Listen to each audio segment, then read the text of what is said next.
Living with spina bifida hasn't always been easy.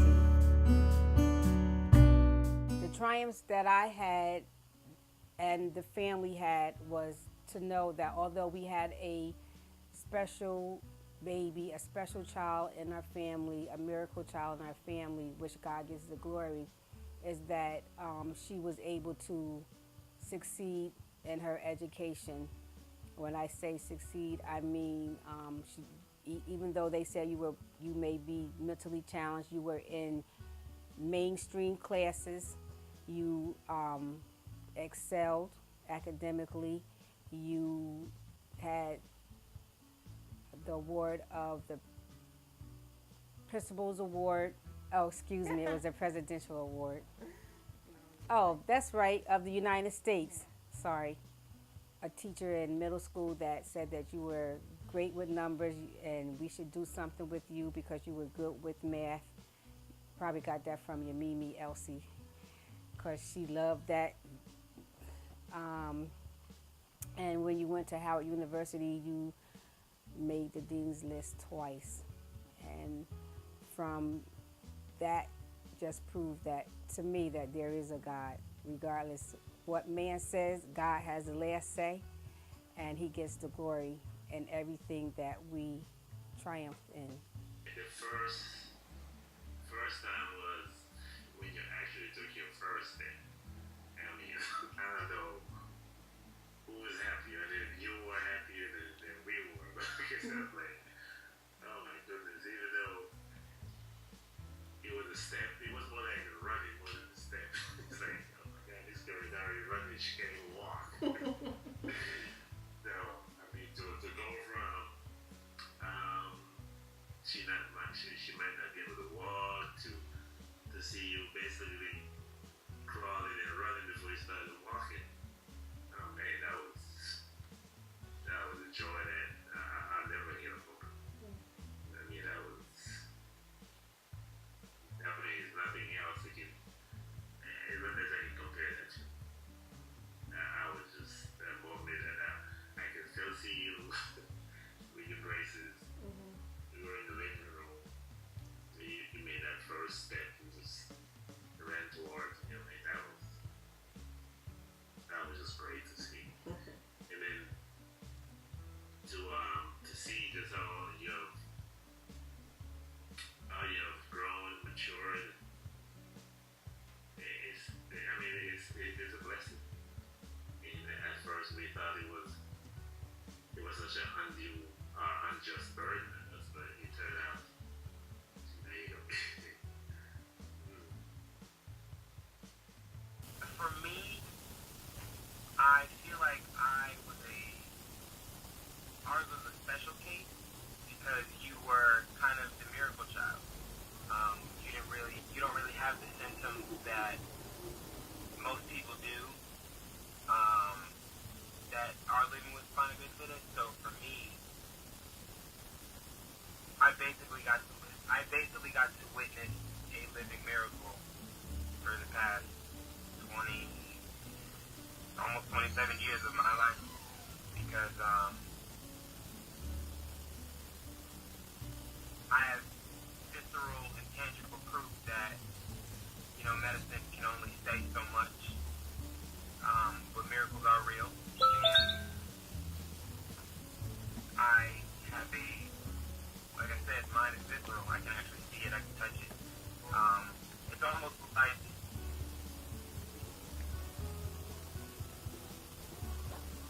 living proof that God exists. And that, for me, is huge. Because there's so often times that we want examples or proof of an existence of a higher power. And my sister was born with a birth defect that basically should have challenged her from literally the top of her head to the soles of her feet. And it didn't happen.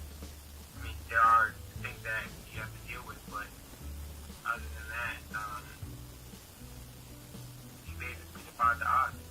And that was a splendor to behold growing up. Oh, thank you, brother. What are some of your most fondest moments or things that you've seen me accomplish in spite of living with spina bifida?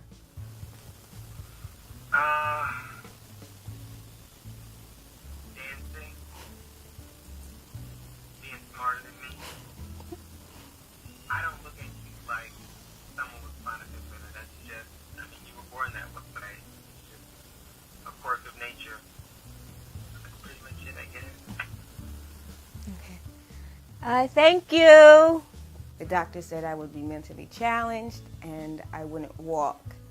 And I'm walking, and I graduated elementary school. I got a presidential award.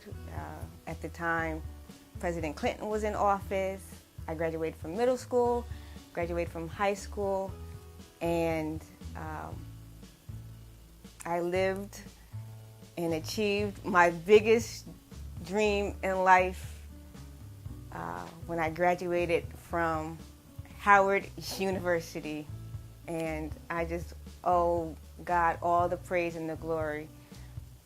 I was introduced to Howard University because of my spina bifida.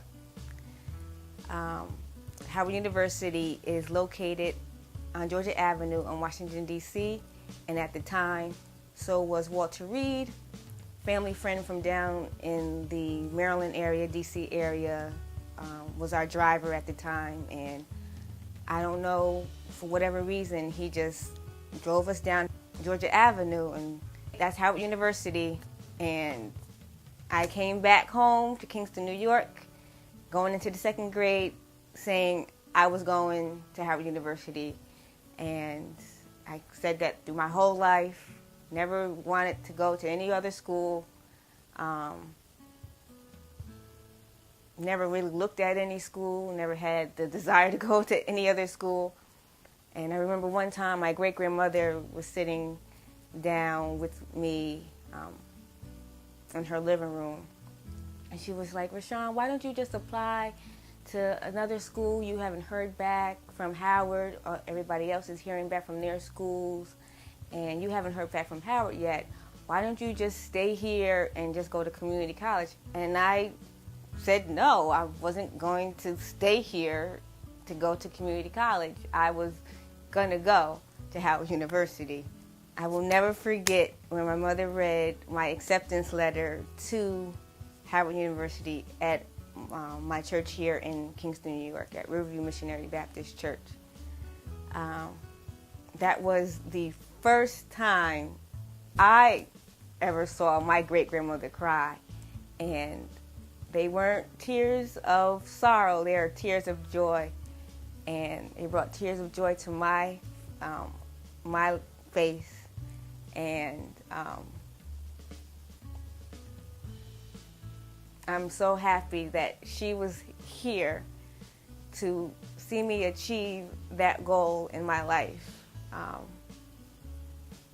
Not many people can say that they knew their great-grandmother, more or less say their great-grandmother saw them graduate from their dream school. And I just thank God that He allowed that to happen.